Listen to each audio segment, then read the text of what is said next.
Hello বন্ধুরা, তোমরা সব কেমন আছো? আশা করি ভালো আছো।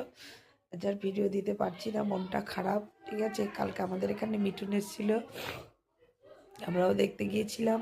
আমি তো রথতলায় যাই না আজ 1.5 বছর ধরে। আমি পাশের বাড়ির একটা ছাদ থেকে দেখেছি।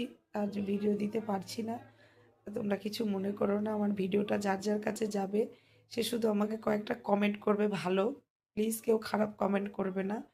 দেখো, জীবনে ঠাকুর সবার মনের মধ্যে আছে, সে যেই ঠাকুর, যে কৃষ্ণ সেই ভগবান, যে ভোলা মহেশ্বর সেই ভগবান। ঠিক আছে, একটা কথা জানো তো বন্ধুরা, আমাদের পাড়ায় কোনোদিন রাস হতো না।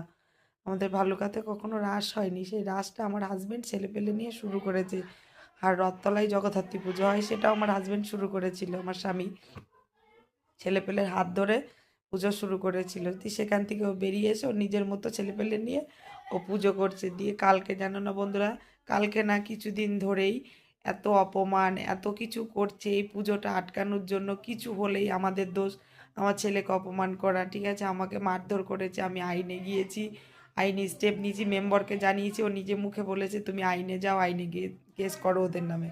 ওদের নামে আমি কেস করেছি, রথতলায় পর্যন্ত আমি যাই না, এত বড় বড় অনুষ্ঠানে আমি রথতলায় কখনো যাই না।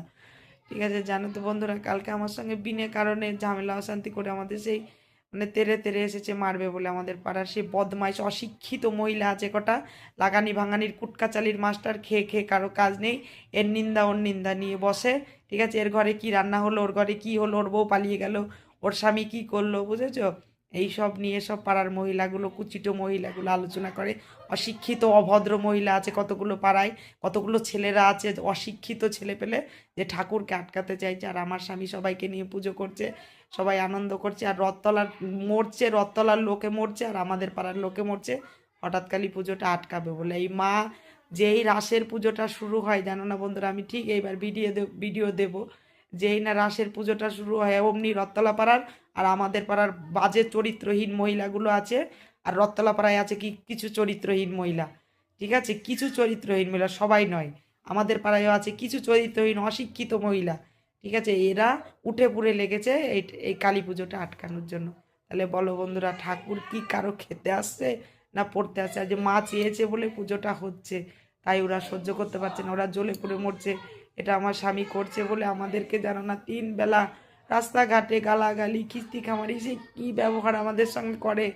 আমি আজকে বলতে তোমাদের সঙ্গে শেয়ার করতে বাধ্য হলাম বন্ধুরা, জানো কালকেও খুব বাজে বাজে ব্যবহার করেছে। আর কি বলবো, আমার খুব কষ্ট হচ্ছে যে আমি যেগুলো না করি সেগুলো বলছে। কিছু বলার নেই। আমার এই ভিডিওটা যদি তোমরা